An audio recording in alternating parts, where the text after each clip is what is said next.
오늘은 업무적인 글을 잘 쓰기 위한 5가지 방법에 대해서 하나씩 살펴보도록 하겠습니다. 업무적인 글을 잘 쓰기 위해서는 아래 5가지 전략이 있는데요. 오늘은 이 중에서 2가지만 먼저 알아보도록 하겠습니다. 첫째, 쉽고 간결한 글쓰기에 대해서 알아볼 거고요. 둘째, 스타일 가이드와 용어집 정의하기에 대해서 오늘 차시에서는 주로 알아보겠습니다. 이제 여러분께서는 글을 쓸 때 우리말에 대해서 어떻게 써야 되는지 혹은 어떻게 하면 잘 쓸 수 있는지에 대해서 혹시 생각해 본 적이 있으신가요? 안타깝게도 우리나라뿐만이 아니라 미국이나 선진국들의 경우에 그 법이나 공공문서 관련된 부분들을 보게 되면 굉장히 이해하기 어렵거나 옛날 언어를 사용하는 경우들이 또 많이 있었습니다. 그래서 미국의 사례를 하나 좀 들어볼까 하는데요. 미국의 지미 카터 행정부는 이렇게 이야기를 한 적이 있습니다. 쉬운 언어는 시민 권리다라고요. 그리고 오바마 행정부는 이러한 시대 정신에 발맞추어서 알기 쉬운 문서 작성에 관한 법, 플레인 라이팅 액트라고 하는 법안을 또 따로 내서 법안 제정까지 완료를 했던 적이 있었습니다. 여기에 맞춰서 우리나라도 알기 쉬운 법령 만들기라는 그런 프로그램을, 캠페인을 계속해서 운영을 해나가고 있습니다.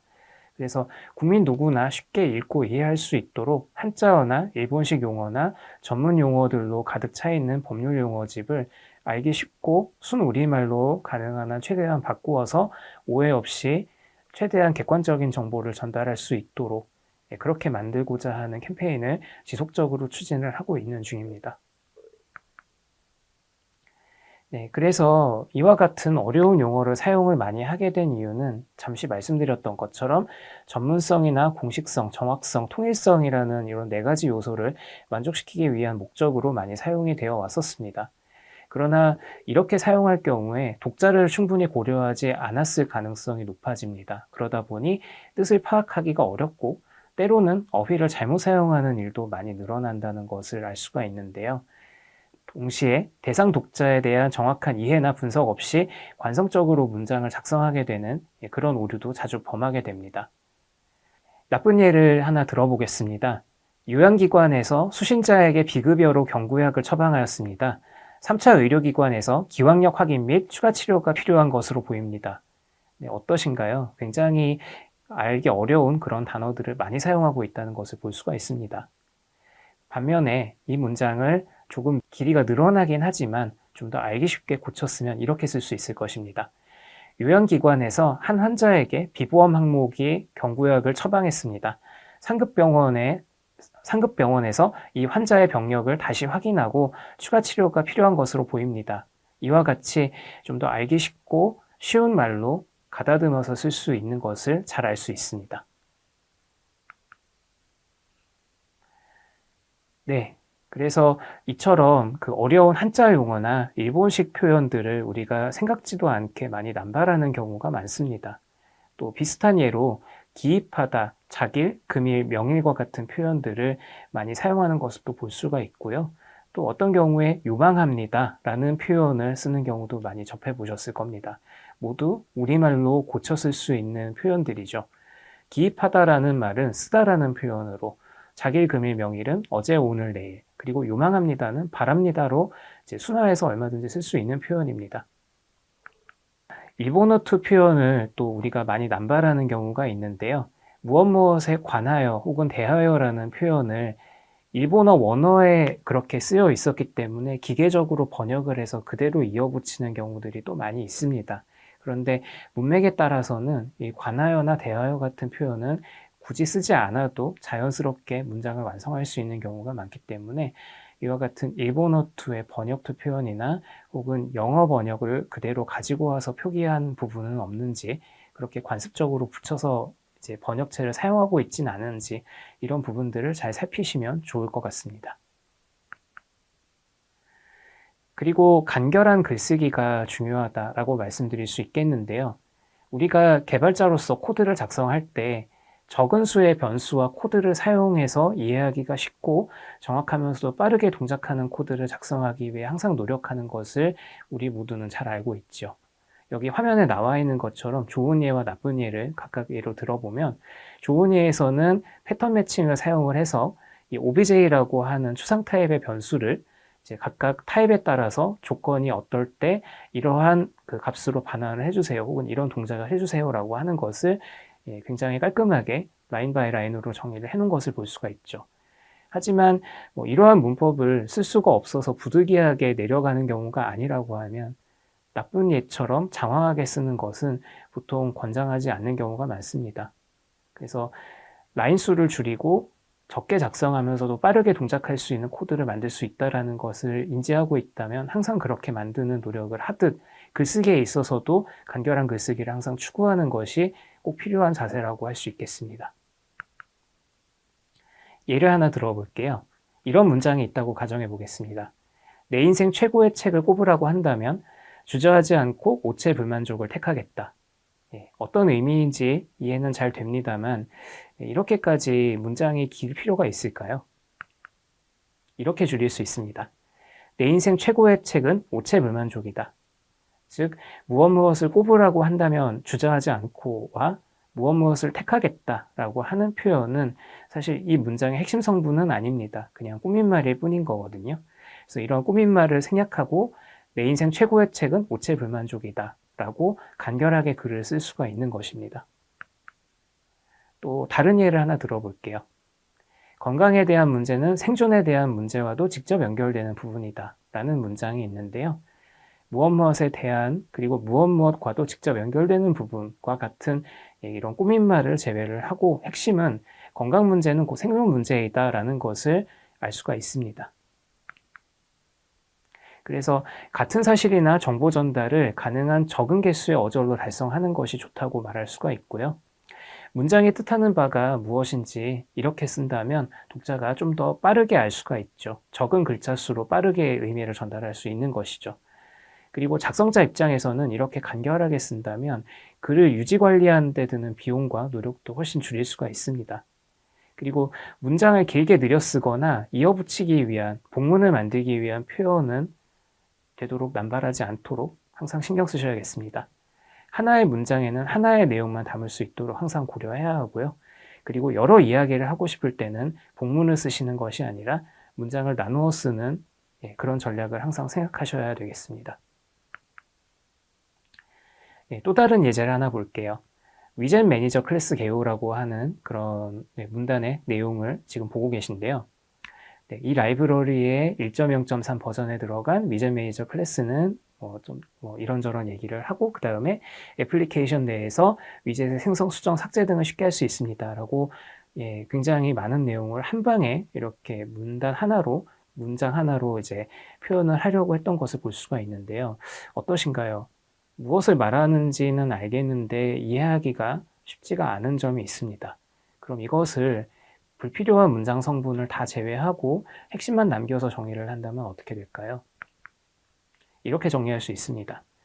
위젯 매니저 클래스는 위젯의 생성, 수정, 삭제를 용이하게 하고 상태 관리 및 이벤트 처리를 지원해서 개발자가 사용자 인터페이스를 효율적으로 관리할 수 있게 해준다 라는 것이 핵심 내용이고요.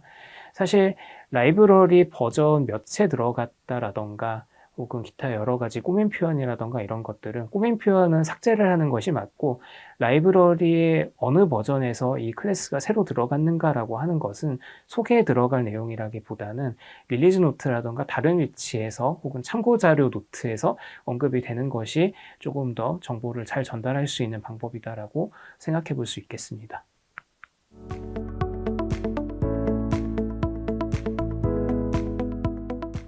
솔루션과 설루션이라는 표현이 있는데요. 이 중에 국립국어원에서 제시한 표준에 맞는 표현은 둘 중에 하나가 있습니다. 어떤 걸까요? 놀랍게도 설루션이 맞는 표현이라고 합니다. 이처럼 업계에서 혹은 사회에서 이미 일상적으로 사용하고 있는 용어와 표준어가 서로 많이 달라서 가끔 당황하게 되는 경우가 있는데요. 여기에 대해서 무조건 이제 표준어만을 중시를 해야 된다, 표준이 맞다라고만 주장을 할 수는 없는 것이 이미 사회에서 통념상 널리 쓰이고 있는 그런 관용적으로 쓰이고 있는 어휘를 갑자기 틀렸다고 매도를 할 수는 없겠죠. 그래서 국립국어원 제1장 5항에는 이와 같은 조항이 있습니다. 이미 굳어진 외래어는 관용을 존중하되 그 범위와 용례는 따로 정한다라고 되어 있는데요. 이처럼 업계나 분야에 따라 사용하는 용어나 표현이 이미 자연스럽게 굳어진 것이 있다면 이를 표준어보다 우선시하도록 되어 있습니다. 네, 또는 이제 업계에서 사용하는 용어와 우리 회사만의 용어가 다른 경우도 있을 수가 있는데요. 이제 업계에서 사용하는 용어의 뜻과 우리 회사에서 다른 의미로 용어를 쓰는 경우를 예로 하나 들어보겠습니다. 예, 어떤 가상의 회사 A 회사에서는 매주 월요일마다 전체 싱크를 한다라고 이제 말을 하는데요. 이때 일반적으로 싱크, 동기화라고 하면은 파일을 동기화한다와 같이 데이터를 이제 한쪽에 있는 데이터와 다른 쪽에 있는 데이터를 일치시키도록 교환하는 작업을 말합니다. 그런데 A 회사에서의 뜻은 미팅을 통해서 서로의 생각을 동일하게 맞춘다라는 의미로 싱크를 한다라는 표현을 사용하고 있는 것을 볼 수가 있죠. 혹은 영어 약칭을 읽는 방법에서조차도 차이가 있을 수 있습니다. 예를 들어 SKU라고 하는 것을 그냥 글자 그대로 SKU라고 읽을 수도 있지만 의도적으로 SKU와 같이 짧게 읽으려고 하는 그런 곳들도 있을 수가 있는 것이죠. 근데 이 중에서 어떤 것이 맞다 틀리다라고 확언할 수는 없는 겁니다. 이처럼 용어를 어떻게 사용하는 것이 업계 표준에 부합하고 관리에 부합하는지는 결국 정하기 나름인 부분입니다.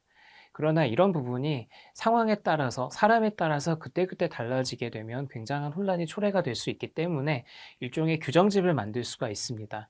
이럴 때 정의하는 것이 스타일 가이드와 용어집이라고 이야기를 할 수가 있는 것이죠. 그래서 스타일 가이드라는 건 무엇일까요? 자주 사용하는 표현, 사용하지 않는 표현, 주의가 필요한 표현 등을 사전식으로 만들어 놓고 데이터베이스화한 것을 말하고요. 이를 토대로 글쓰기에 참여하는 모든 사람들이 이 가이드를 기준선에 두고 리뷰하고 교열하는 작업을 거칠 수 있도록 하나의 거대한 기준을 만드는 것이다 라고 보시면 되겠습니다. 그러나 어떤 것인지 감이 잡히지 않을 수 있으니까요. 스타일 가이드가 있을 때 이것이 어떻게 쓰이는지 한번 구체적인 예를 들어보도록 하겠습니다. 자, 이제 이와 같은 글이 있습니다. 제가 일부 중요한 표현들은 가리고 또 강조하고자 하는 부분에 이렇게 빨간색 밑줄을 그어놨는데요. 자, 이 글은 어디서 볼 수 있는 글일까요? 네, 이제 이 글은 애플의 맥북 15 모델 광고입니다. 그래서 이제 새로운 맥북 에어 15 모델이 이제 기술적으로 더 뛰어나고 우위에 있다라고 하는 표현을 이렇게 메시지를 전하고 있는데요. 자, 여기서 제가 빨간색으로 이렇게 밑줄을 그었던 그 어느 때보다도 많아졌죠? 라는 표현에 주목을 잠깐 해주시기 바랍니다. 이 많아졌죠라고 하는 말은 사실 굳이 이렇게 쓸 말은 아닙니다. 많아졌습니다. 라고 순화해서 쓸 수 있는 말인데 구태여 이렇게 표현을 하는 이유는 애플이 추구하고 있는 브랜드 가치 중에 우리는 비록 후발주자고 아직은 회사 규모가 작지만 다른 어떤 빅테크 기업들, 성장하고 있는 대기업들에 비해서 우리가 더 기술적으로 우위에 있고 우리들은 천재들의 집단이야 라는 의미를 표현하기 위해서 이렇게 사소하지만 어미를 조금 달리 쓰는 것으로 이미지 메이킹을 하고 있고 이런 것이 애플의 마케팅 스타일 가이드에 분명히 규정이 되어 있는 부분이어서 이와 같이 이제 서로 다른 사람이 쓰는 그런 문구들 속에서도 마치 한 사람이 쓴 것처럼 아, 이 글을 보면 애플이 이 광고 문구를 작성한 것이겠구나라는 것을 바로 알 수 있음직하게 스타일을 통일한 것을 보실 수가 있습니다. 이러한 통일성을 추구하기 위해서 스타일 가이드가 필요하다라고 보시면 될 것 같아요. 자, 그런데 이런 스타일 가이드를 작성을 하는 것이 보기에는 말하기에는 쉬워 보이지만 사실 상당히 많은 노력과 시간 그리고 내부 협의가 필요합니다. 그래서 이런 스타일 가이드부터 처음에 만들고자 하면 굉장한 어려움에 부딪힐 수밖에 없는데요. 그래서 제가 추천드리고 싶은 것은 용어집으로부터 시작을 하는 것을 추천을 드립니다. 용어집이라 함은 어떤 용어들이 커뮤니케이션에 사용이 되고 있는지 또 어떤 상황과 맥락에서 용어들이 쓰이고 있는지를 파악을 해서 항목의 뜻을 설명하는 사전과 비슷한 형태로 작성하는 것을 말합니다. 그런데 일반적인 사전과 좀 다른 부분은 이제 용어집에서는 이 용어를 어떤 상황에 어떻게 썼는가 간단한 예문과 함께 이것을 달아놓는 것을 추천을 드리고요. 그래서 용어집을 만들 때에는 나나 우리 팀, 옆팀, 회사, 그리고 업계에서 어떤 용어를 사용하는지 평상시에 메일과 메신저상의 내용부터 살펴보시는 것을 추천을 드리고요. 그 중에서도 가장 반복적으로 자주 쓰이는 단어, 신규 입사자의 시선에서 이해가 어려울 만한 단어나 표현을 추려보고요. 특히 그 중에서 잘못 쓰이고 있거나 오해를 많이 내포하고 있는 표현들, 업계의 용어나 우리 팀, 회사의 용어 용법이 다른 경우를 주로 집중해서 용례를 담아주시고 살펴보시는 것을 추천을 드립니다. 그리고 이렇게 모아놓은 용례들을 정리하고 통합하는 합의 과정이 있으면 용어집이 완성이 되는 것이다 라고 볼 수 있겠습니다. 네, 이제 지금까지 업무적인 글을 잘 쓰기 위한 5가지 노력 중 처음 2가지에 대해서 살펴보았고요. 나머지 3가지에 대해서는 다음 차시에서 이어서 보도록 하겠습니다. 고생 많으셨습니다.